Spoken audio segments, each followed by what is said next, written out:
Yeah, I mean, we've had a heck of a year, a heck of a run, and we're really excited to be here. Certainly after going as strong of a season as we had year prior to what a lot would consider a rebuilding roster, and having some tough announcements by our school, being back in a regional, and is an incredible feat by our team. I'm really, really proud of them and how much they just believed in each other and believed in coming together as a squad. And so I'm proud of the work they put in every day, and it's a testament to them and their resiliency to be where they are right now and to have taken second in the conference and then won the tournament. So I'm really proud of them and excited to be here. Robert Sesson, the Bryan-College Station Eagle. For the ladies, how much has it helped that you were not only in Texas last year, but, playing #1 seed as well? What did you take from that moving forward for this year? We just took the competition away from last year and looking to bring that into this year, but also the heat. We're not really used to this heat in Pennsylvania, so I guess playing last year really helped adjust to that for this year too, but we're really excited to get going tomorrow. Yeah. No, same. Yeah. Kay Nagley, TexAgs, for the players. Can y'all just take me through the process of finding out that you would be going from Division I to Division III? It seems like it was a heartbreaking time for y'all. Yeah. They kind of came out with it a little bit, I think, just not fair to us.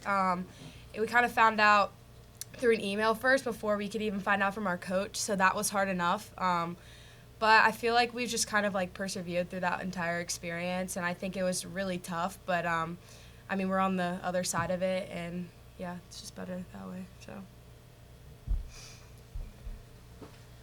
For both of the players, what has Coach Savannah meant to you? And I think y'all kind of a little bit of a homecoming for her. She's awesome. We love her. We look up to her so much. All of our coaches like to have a little bit of fun as well as, get down to business and, play hard. But she does a great job of, letting loose, having fun, but also getting down to the softball type of things. And it's fun to be in her home. We went to her house yesterday to meet her family and have dinner with them. So. But Sav works with her. Yeah, she's our outfield coach, and I work really head-on with her, so we have a really good relationship. She's just awesome in general, so.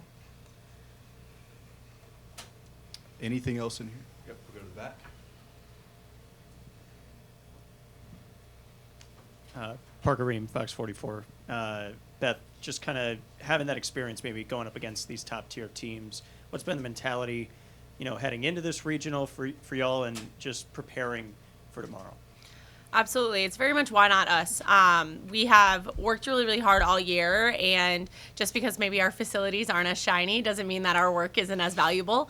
And so we've worked really hard to be here, and we look at Division I as Division I, and you're a Division I athlete just like they are.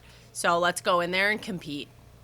What have you seen from A&M just on the outside looking in? Yeah, they're a very well-rounded team. And so as we look to a scouting report, it's just a matter of, okay, let's not worry so much about what they're going to do on the field, and let's worry about what we're going to do on the field. So scouting report-wise, we've talked through some things and making sure that we're playing fast enough softball to keep up. But outside of that, we're just worried about playing red flash softball and staying together. Tyler Shaw with KBTX.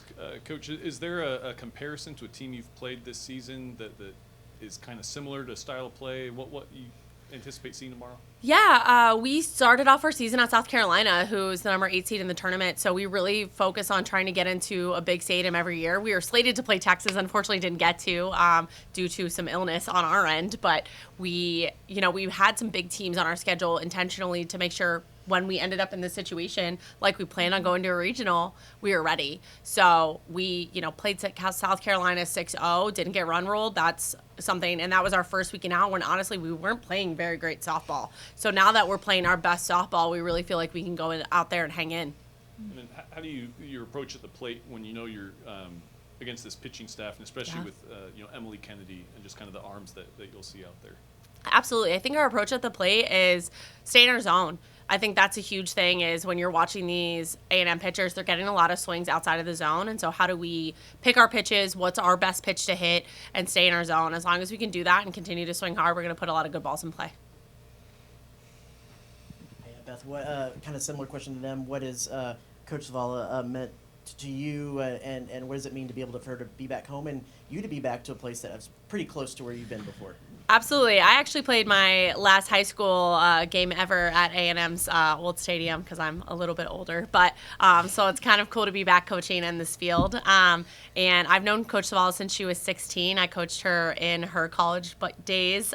And so it's really cool to have known someone since she was so young, and be bringing her back home and coaching with her has been really, really special. So this was, I told her when we got picked A&M, it was always meant to be. And so here we are bringing her home. So who'd you play that playoff game? Brian. Yep. Did you lose or win? We lost. Yeah, we lost that game. Yep. Anything else That's why in it's my here? last game ever. All right, we'll move to our Zoom. Eric, if you have anything, go for it.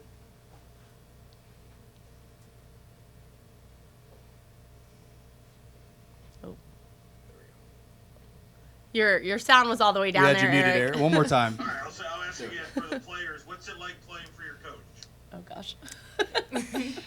It's awesome. We've had a lot of fun this season through the ups and downs, obviously, but they kept us going, honestly, through all that tough news we've gotten. But it's just exciting to play for a coaching staff that really cares about us and likes to have fun. Yeah, it's also kind of cool to have coaches that know you super well, and they can tell how you like to be coached in a certain way. So that's also new to me too, because in high school it wasn't one-on-one, face-on-face type of thing, but she knows who I am, and she knows how to coach me in a certain way, and everybody on her team. So. And then for coach, obviously with everything that transpired with the future of the program and everything, how were you able to get these players to focus on this year and what they could control? A big thing for me is knowing that they were cared about, knowing that they're fought for. I definitely made that message very clear, I think, in our first team meeting, that I was fighting for them and fighting for everything I could do to uphold our program and the legacy of St. Francis softball. And, we've really talked about resiliency does not feel good when you're in the middle of it. And every day has not felt good, but we are so much more resilient because of everything we went through. And they could have fallen apart or come together over it, and they've come together over it. And that's really been our cry all season, is whatever we're going through it together. Stay together, because this is what it's about. And we actually I would love to shout out some of our alumni who came back for alumni weekend, and that was such a big turning point for us, I think, in the season, of seeing some of these women who came back from our first and second team ever in school history, and they're still best friends 38 years later. And the team just kept looking at each other and said, that's going to be us.